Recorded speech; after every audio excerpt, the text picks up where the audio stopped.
Hey everyone, thank you for joining us for episode 17 of SEO Fight Club.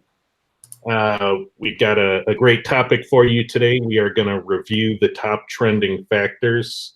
And, a lot has changed since the new Google Search Console rolled out. But we'll get through our housekeeping first. So if you want to learn about who we are and why we're on this show and what our backgrounds are, that information is at our website. You can visit it, read about us.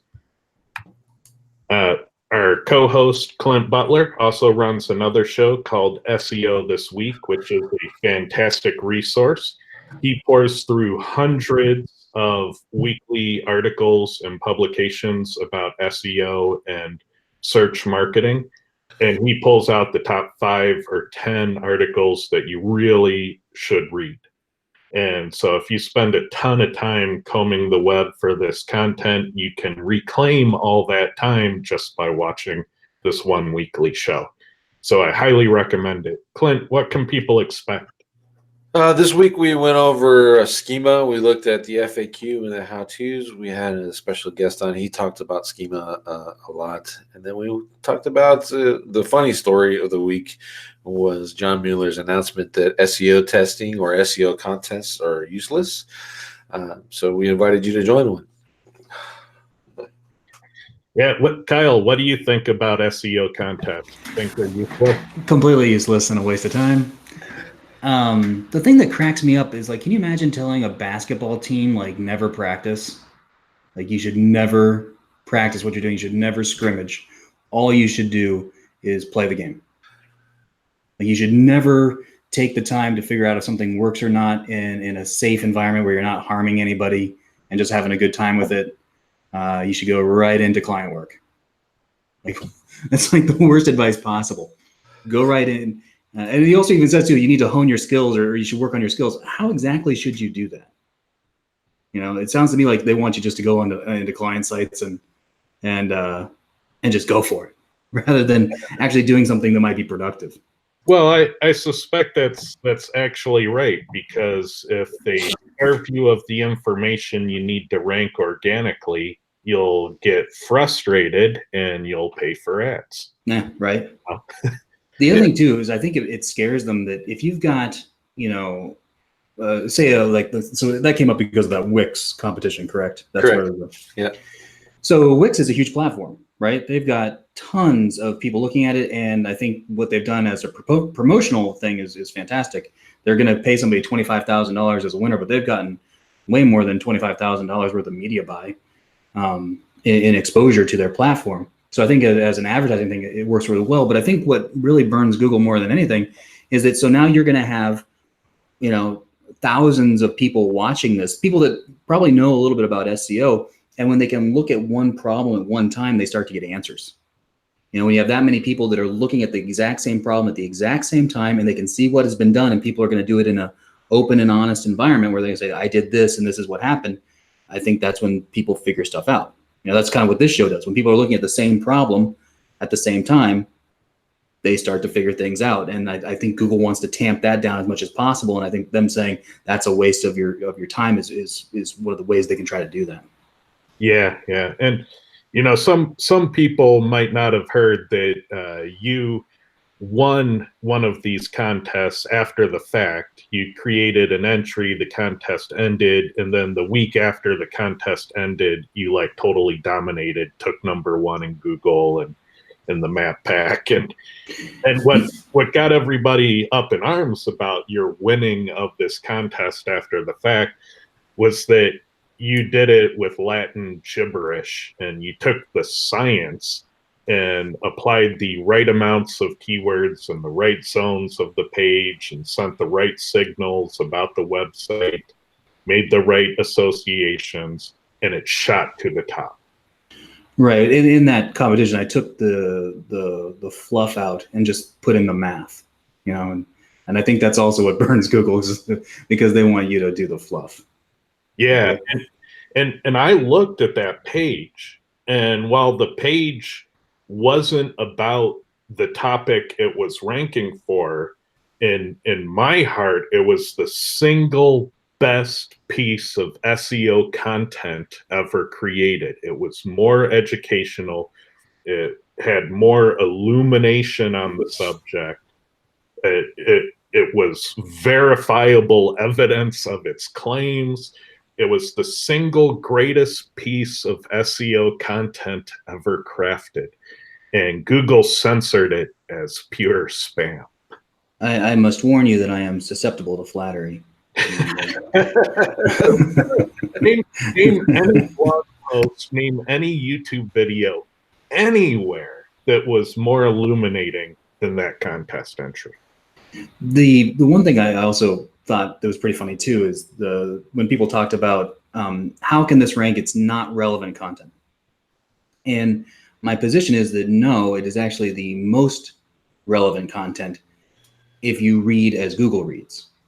You know, if you read a web page as an algorithm can read a page, this is the most relevant page that could possibly be written. It's just people assume that an algorithm reads like they read. And that's where people really, I think, that's where the disconnect happened for a lot of people, where they weren't realizing that an algorithm doesn't care about the other words. It's looking for specific things.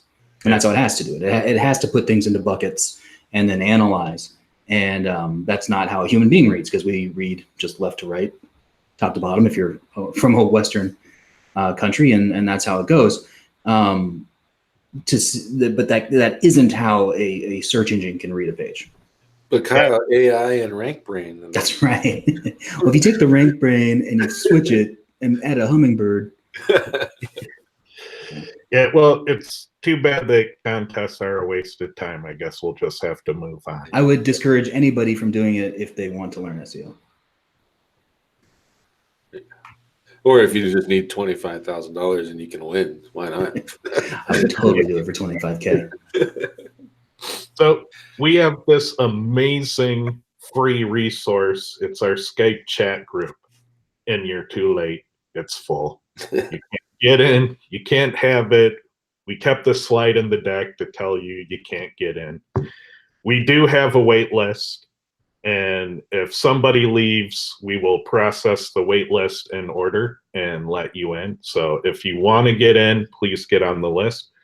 We are looking at solutions to the limitation. And so if you want to be notified when anybody can get in, just join the wait list. We'll let everybody know when they can get in. Highly recommend you get on that list because the next solution might have a limit too. So just get on the list now while you can. All right, this topic. We are going to look at the top trending factors from the shared Quora data. If you don't know what Quora is, it's a measurement tool. It goes out and measures the version that the data is from. In this case, has over 640 SEO factors being measured. The version that I hope to have released this week measures over 880 possible SEO factors. And we correlate the measurements of those factors with rank position in Google for over 10,000 keywords in the shared data. And so we're going to go over from those 10,000 searches, what are the top trending factors from that Quora data. So about the sample we're using, it comes from 23,000 Quora reports that cover over 10,000 different keywords. Our users are SEOs trying to help customers, and for some reason, that's 93% desktop focus. 43% of these keywords are question queries. 7% are sentiment queries, like best red apples. 1% are identifiable as commercial intent, buy red apples, red apple prices, things like that. 22% of these search terms have a directory site is in the top 3. So Yelp and sites like Yelp being at the top. So that gives you a feel for, what we're kind of looking at a macroscopic level. Any questions about this? No. Okay. So there are some fields of data that I'm going to present. So I'll go over those fields really quickly. From left to right, the ordinal is where the factors rank on the list of 880 measured factors. Most of this data came from a version of Quora that only had 640 some factors. So not all 880 are there. And today we are only looking at the top 50. So the very top of this list. There's a unique factor ID for each factor. These are arbitrary. I made them up when I coded the factors into the software. It's just a way for somebody to exactly tell me which factor they're talking about. Then we have the name of the factor that generally describes what it is, and there are some naming conventions in there we might touch upon later. The number one max is the maximum factor measurement we found in the number one spot across all 10,000 keywords. So what is the biggest value we've ever seen ranking at the top? The page one average is the average factor measurement on page one across all of the keywords. The correlation is the correlation of the factor measurement with the rank position in Google. What this value tells you is mathematically how strong is the signal that Google is sorting the results by this factor. So if you did a search in Amazon and you looked at the results, you could probably eyeball it and go, it's obvious, it's sorted by price descending. So we're doing the same thing, but we're using the math to indicate how much it looks like Google is sorting the search results by each factor. And we do that by the average measurement by page in Google. So that's the correlation by page. And then what most factor correlation studies out in the world get wrong is that not every keyword is going to correlate strongly for every factor. So not, a strong factor might happen some of the time for some keywords, but not all keywords. So nobody out there in their correlation studies is telling you how broadly applicable is each factor to the whole keyword set. Was it a strong correlation for 10 of the keywords? Or was it a significant correlation for 99% of the keywords? So this last column tells us what percentage of the keywords this factor was significant for. Any questions? No, let's see it. Okay. So here I'm looking at the reports side by side. So I got this one on the left-hand side is from before the Google Search Console rollout. And the one on the right-hand side is from after the Search Console rollout. And I grayed out the areas where there isn't much motion. So that's why those are gray. These are boring zones of little to no change. And then green is up and red is down. And just eyeballing the up data, we see that Ahrefs had a lot of significant jumps. So seeing this movement was a surprise to me. And it could be that Google is favoring, the stuff that Ahrefs is looking at, but how would Google know what Ahrefs is looking at? So I find that unlikely. So I think what's actually happening here is Ahrefs is probably aggressively growing their backlink database.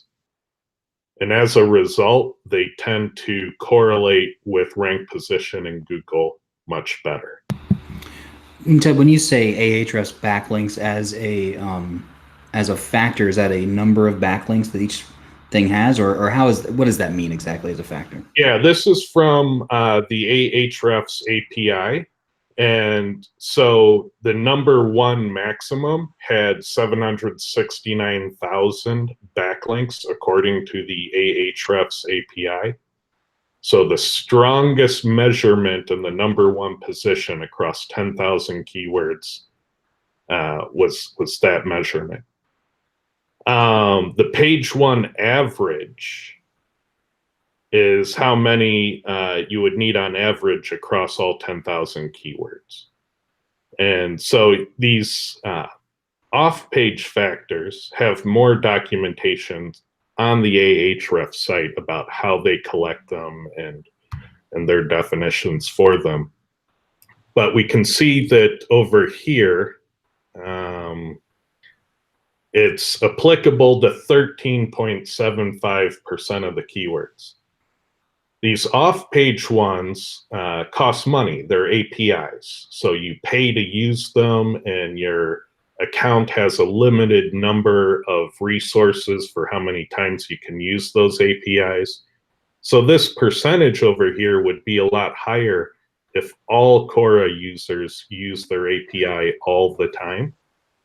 It would probably be in the 90%. But since it costs money to use it, we can see here that Quora users only have the Ahrefs API active about 13 to 14% of the time. Within the integrations, you've got Ahrefs, you've got SEMrush, DOM Detailer. Yep. Are those the three? Yeah, those are the three. And DOM Detailer is kind of a wholesale outlet for combined Majestic and Moz measurements. And so I would like to integrate directly with Majestic and Moz, but they haven't been open to that as of yet. So, My question would be, though, so it's not, a huge news flash that backlinks correlate to rank. But why would like SEM rushes not be right there with Ahrefs? You know what I mean? Well, because they would be showing more backlinks as well. You have to keep in mind that Google is aware of 130 trillion URLs by their own admission. And so none of these services have crawled a database of 130 trillion. The largest database these guys have is in the billions. So they all have a tiny slice of the same data that Google is using.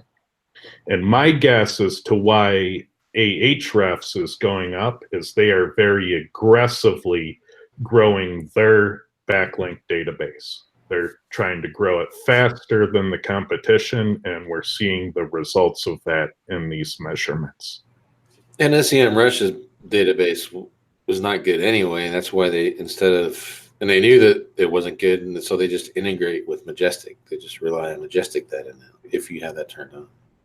Yeah, and Majestic data via DOM Detailer took a fall. So Ahrefs data went up, and Majestic via DOM Detailer went down. And so maybe that tells us about the competition between these services. Maybe not, but that's my best interpretation of what I see here. Okay. Some other interesting things in here. Keywords and LI tags. So that could be a number of things. That could be product tokens and a category page. That could be your links and your menu navigation. It could also be HTML lists on a blog post. Google result path matches is interesting. The path is the part after the domain name and the URL, often referred to as the slug. So it's interesting that that went down a bit. Search terms in the body tag went down a bit. That's pretty significant too. So search terms, that's one of those naming conventions. We're talking about the exact match of the keyword you're targeting there. Where when it says keywords up here, those are the variations that Google makes bold in the search results. So it's interesting that the exact match went down a bit. This I find fascinating. The leading keywords and headings went up, and we saw that in 2 places. And by leading keywords, we mean that your heading begins with one of those variant matches. And another call out to Ahrefs. This Ahrefs has backlinks actually went up and should be green as well. Looks like it went up a few places. And SEM Rush, they're not green because they weren't on the left-hand side, but they popped into the top here with their trust score. So I would technically call that a large jump. So that SEM Rush trust score just came out of nowhere and popped into the list. All right, any questions before I move on from the movers and shakers? No questions. So we'll look at the top 50 quickly here, and then we'll get to general question and answers. So if you have questions, remember to call them out with some asterisks, and that way we can see them. They can be about anything. They can be about the factors or other parts of SEO. So here in the top 10, the number of non-zero factors, that is the factor diversity. How many factors does each result use? The maximum is 190 out of the factors we can measure. Page 1 average is 92 factors. And this is by far one of the strongest correlating factors we've ever started measuring. So it's a key point of interest to us is factor diversity. Any questions on factor diversity? Nope. No questions. Okay. All right. So keywords in the HTML tag, that one's pretty obvious. That's your overall usage of your variations. It's in the number 2. Not surprised to see Ahrefs rank here in the top 3. Did we decide if that's a domain rank or URL rank? Oh crap! We have to look that up. It is. I'd have to look that up again. In our last episode, we did that. Let me follow up with that. It's in their online documentation because they have the Ahrefs. If I remember correctly, you're talking, and it's the actual URL rank, which is a good sign. Yeah, I think that's correct. The organic cost, that one was related to the advertising costs of the keyword. We're not exactly sure why this one correlates. So if somebody at SEM Rush can explain why this correlates with rankings in Google, we'd love to have you on to talk about that. Keywords and sentences, that's one of my favorite factors. And there it is in the top 5. Term frequency, that's the numerator of the TF-IDF algorithm. You have to be Googled to properly calculate the denominator. The best we can do is approximate it by using estimated number of results, and that's really flaky, but it's good to see the term frequency in the top. Keywords and div tags, obviously everybody uses those. H1 through H6, again, headings. Referring Class C addresses, makes sense. And then keywords in H1 through H3. So in 11 through 20, we see referring IP addresses, anchor text, referring domains. This is one that I like to use a lot. Even though Class C's is better, I think referring domains is easier to work with as an SEO. Do you guys ever target Class C's? I look at them when I'm doing link building, but I'm not specifically focused on them. I'm more kind of the same with you, referring domains. I'm the same. I think about, I'll get the referring domain and worry to let the backlink number worry about itself. In terms of like, I need this many backlinks or I need this many domains. I like to focus on what I can control, and that's the domains you can get. Yeah, I like seeing organic traffic here, but you get the cart before the horse. There's people that say organic traffic is a ranking factor, but I say no. Organic traffic is what you get by successfully ranking. So the question becomes, does organic traffic lead to the ranking, or is organic traffic a signal that you've gotten the ranking? And obviously it correlates either way. Ted, on that one, the keywords is 3.58. Is that simply because a lot of people aren't using SEMrush, or is it just not going across a lot of keywords? Yeah, with the SEMrush API, this is an indication that you could see, right above it, Ahrefs has the same like 13% on its factors. It's because 13% of Quora users have it enabled, whereas only 4% of Quora users use the SEMrush API. I would imagine that if 100% of Quora users used it all the time, these 13s and 3s would be in the 90%. All right, so Google result link text matches. This part of the Google result often comes from the page title tag. Not always, but often. So we see that trending. And people say, is the title tag a factor? And one of the things we don't necessarily know is if it is. We all say it is because we know it influences rankings, but it might only be the portion of the title tag that Google selects for the link text in the search result. So it might be the Google selection from the title versus the whole title. It's a subtle distinction, but that's why we measure these things. And so we see the link text matches here, and we see it before we've seen the title matches.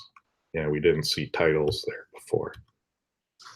So that's a little bit of proof that it might be the selection that Google makes from the title versus just the title tag itself, which is an interesting place to experiment.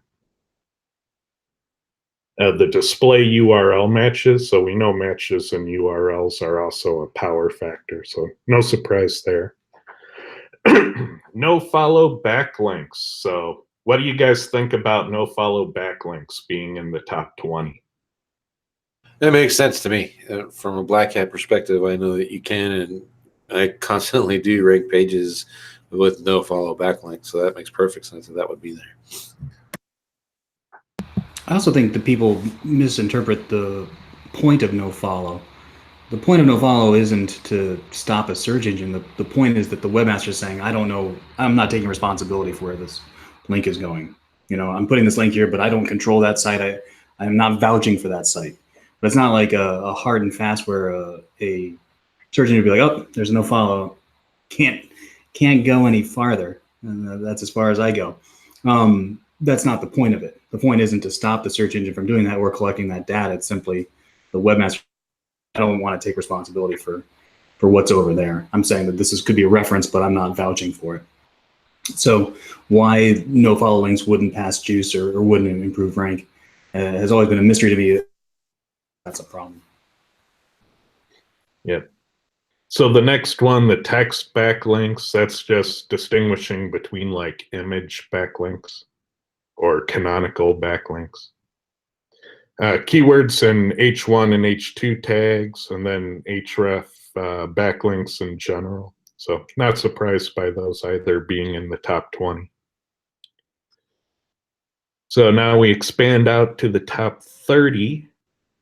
Referring pages, keywords and LI tags, exact matches in the HTML tag. We finally see that. Exact matches in the body tag. Keywords and absolute URLs. that's a sneaky factor because it's looking at the combination of stuffing your URL slug with keywords, as well as exploiting exact match and partial match domain names. And so that's one we look at for those purposes. Google result path matches, not surprised to see that. The URL matches as well. More SEMrush, organic keywords. Again, we'd love to have somebody from SEMrush on show to walk us through why these things correlate so strongly. And finally, here in the top 30, we get to keywords in the title tag. I'm surprised this one is as low as it is. What do you guys think? That's keywords, like the variations, not the exact match, right? Correct. Yeah. I think that makes sense because most people are trying to target that specific exact word and then messing with CTR, which not necessarily would involve adding all those variations. Yep. And so finally, we got search terms and sentences. Again, search terms is the exact match for the target keyword. And so not surprised by that one. Expanding to the top 40, do follow backlinks, ranking below no follow backlinks. That one I'm a little surprised by.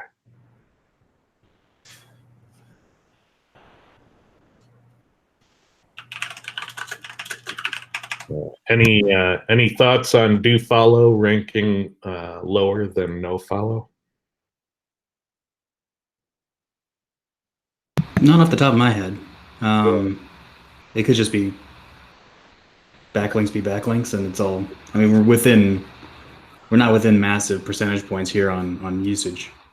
It could also be that because there's more no follow link opportunities versus do follow, so that's why it's correlating less. Well, there we go.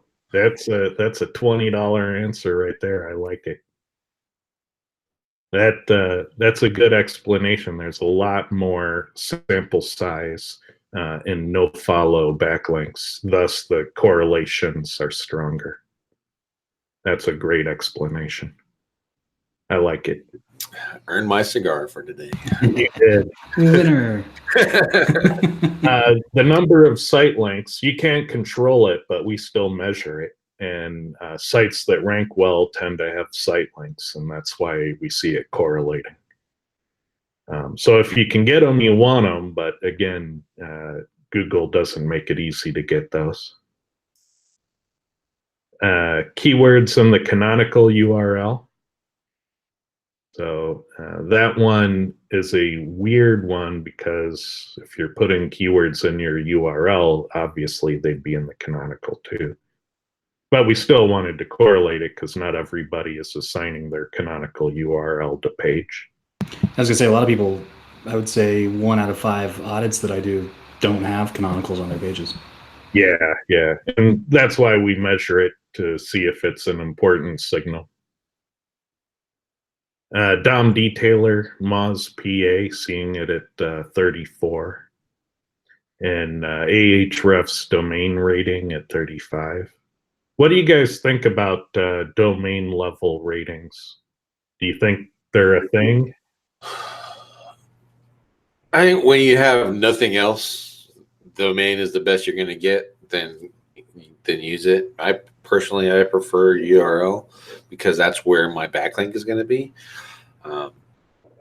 But if you have nothing else to sort, then use it. Otherwise, it's kind of a waste of time. I think that DOM detailer, the Moz PA, I kind of expect that to go up as they increase the size of their database. They're actually doing a decent job right now. So I'll be interested next month or maybe a month or however long it takes us to do another one to see if that jumps up. Okay. Keywords in the first 100 words. So this factor is doing a clean analysis. And what that means is that we're deleting the head block, we're stripping out CSS and JavaScript and comments, and then we strip out HTML tags. And of the content text that's left over, we're looking at the first 100 words of that. Does that make sense? And if not, don't worry about it too much, but it's that content text. And so oftentimes these first 100 words will be your primary navigation. For most websites, that's what's going to fall in there. Let's see. Ahrefs has no follow, leading keywords and headings. Then that trust score. All right, last 10, and then we'll get to questions. So referring subnets, IPs, that makes sense. Has backlink. Ted, what is a subnet? Referring subnets are Class C IPs. And what is a Class C IP? I'm sure a lot of people don't know. There are 4 parts to your IP address. So if you look at the first parts of it, they reflect entire blocks of IP addresses, so they could be many servers. And so when you look at the number of Class Cs, it's similar to looking at the number of referring domain names. But one domain could be on, a lot of domains could be on one IP. So you're looking at like different hosting providers and potentially different hosting providers in different cities and things of that nature. So for that, you'd be looking for your backlinks coming from different locations, right? Yeah, so when you're looking at different Class Cs and different IPs, you're basically looking at different hosting and different geolocation and different stuff like that. And so those are harder to manipulate, because if you only need 25 referring domain names, you can get GoDaddy hosting in 25 domains and have that done in a day. But if you need, 25 referring Class Cs, now you probably have to get 25 different hosting packages at different hosting providers, and that's harder to do. Makes sense. So let's see. So Google result host name leading matches. So that's EMD, PMD factor. They're in 44. Domain has leading matches. Another EMD, PMD factor. Leading keywords and headings again. The document name matching the keyword. So yeah, these these top 50, other than the do follow being below the no follow, that was a surprise to me. I think Clint's explanation makes good sense, but still it was a surprise to me. And Ahrefs taking a sharp swing upward when the other services did not. That was also interesting. Sorry, my chair broke. I'm a pro. All right. So let's get to some questions. Yeah, if you guys have any questions, go ahead and drop them in there now. I don't see any so far. So I have a back channel question that came to me. What if when you're looking at the number of backlinks and you see a very huge number, that's coming up, and you can see like, okay, this is correlating to rank, so I should focus on this. But then you realize that some of those sites that are there are, Amazon, which are going to have 8 million links, and they're skewing that average of that number.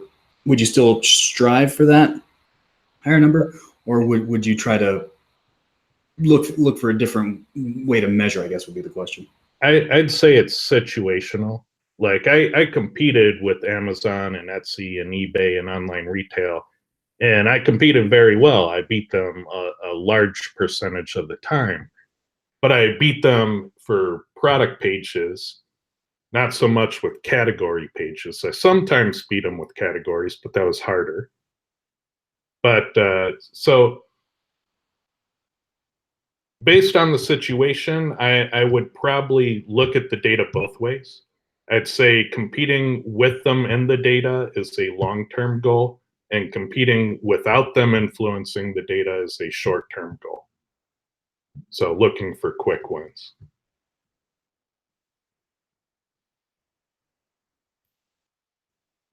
Are there other questions? Nothing so far. Looks like we're gonna get out of here early. That's cool. You got to go to the cigar shop anyway. Excellent. Well, that makes it easy. You guys have any shout outs you want to do? You got shows coming up? I got nothing. Oh, I do have the June 12th. I'll see you guys in Dallas. Anybody in Dallas, let me know. We'll get together on the 11th for some drinks. I think I'll like maybe rent a little room or at least kind of take over some place in a bar and I drink. Maybe you drink. Let's drink. What event is that in Dallas? That's the Dallas DFW SEM. It's their meetup. I think this is their monthly meetup. Oh, monthly meetup. Cool. And Jason Brown from Serpu, he's agreed to come on to SEO this week. As you know, we were highlighting those keyword analysis studies that he was doing. He's going to show us how he used Serpu to build them, which I think would be helpful for everybody. So that will be on the 28th at 11. We do have an exciting guest next week. Do we want to hold that for the next SEO this week? I'll let Clint decide. Yeah, honestly, let's go ahead. Let's tell him because I'm pretty excited about it. All right. Well, we have Ryan Stewart coming on next week, formerly of Weber's. I'm sure that you've seen his stuff online and on Facebook and stuff like that. And in particular, he talks about how to build an SEO agency. And what we're going to have him in on is how to hire. How do you hire VAs? How do you hire people to help your agency grow, to help you succeed?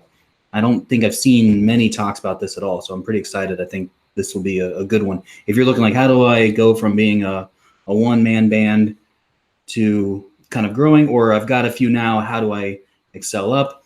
How do I make these right decisions? How do I get these people? What do I do? That's what we'll be talking about. I think this will be valuable too if you're like a business owner and you watch the show as well. This, you're trusting a lot in your outsourcing when you're doing this stuff. So and knowing the information that Ryan passes on will help you manage that a little bit better and not get ripped off. So I think it's good. Yeah, Awesome. I'm excited for that topic. That's going to be huge. All right, we got one question, and then we can call it a day. So this is from Leonard. Do you guys think C-class addresses are worth adding into this list of specific factors to consider when building a backlink strategy? I probably wouldn't consider it first. If I was in very close competition with somebody who I was nearly beating, then I might try to do it. But it would probably be way down on my list of priorities initially. Yeah, I don't mess with it really either, unless you're talking about a PBN network, and then you want to look at those C-class IPs. You take as much advantage as you can. One, so you don't get caught, and two, so you can take advantage of that factor, which would be good.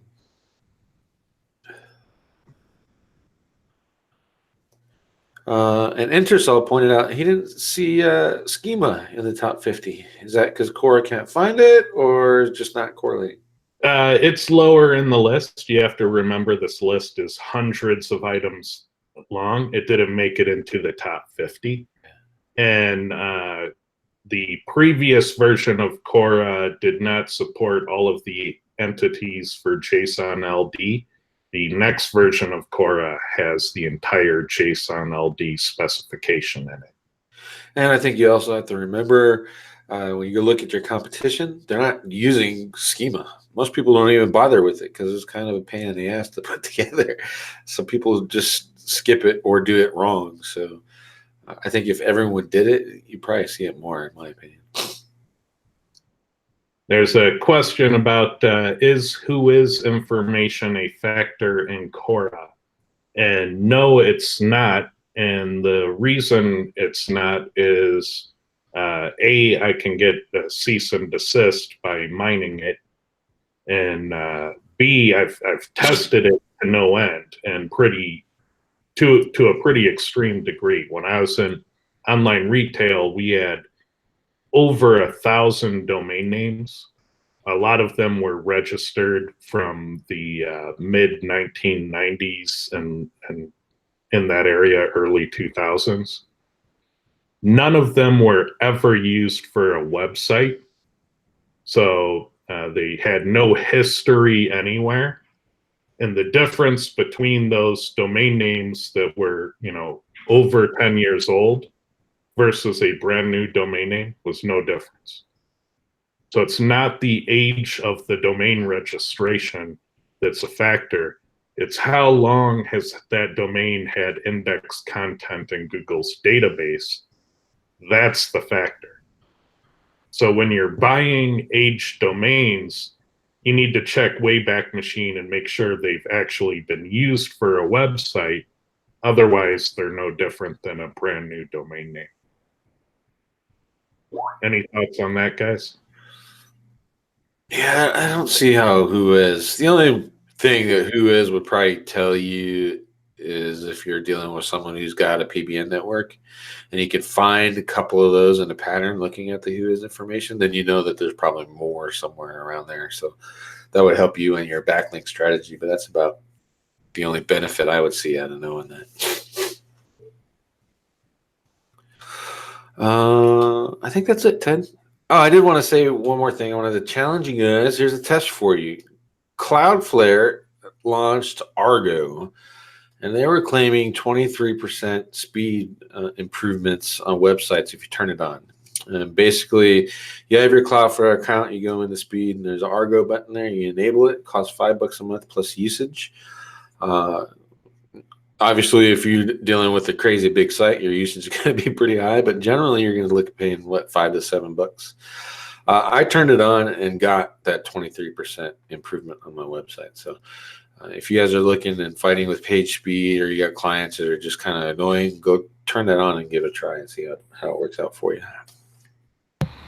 Pretty cool. Is it like a smart CDN where it finds your resources and caches them CDN style for you? Yeah, if you don't know how Cloudflare works, they have their own system, right? Their own servers, and then they're also tied into the Google data centers now. And so what it does is it looks at where the person is serving, and then it serves from the closest data center versus how they're doing it before. Their free version, where it's kind of, you're sort of the closest. Now they're making sure that you're getting it from the closest. That's probably the simplest non-techie way to describe what they're doing. That's actually pretty cool. But yeah, I could see that being quite expensive if you have a massive website. Yeah, if you have a massive website, but if you have that much traffic and you're not monetizing to pay that bill, you're doing something wrong anyway. So. All right. Well, thank you, everyone. Remember to subscribe. We count on your YouTube subscription to enable features for us to better serve you. And we look forward to our guest next week, and we hope you attend. And as always, be sure to give us ideas for shows in the comments. Thanks a lot. Thanks, guys. Bye.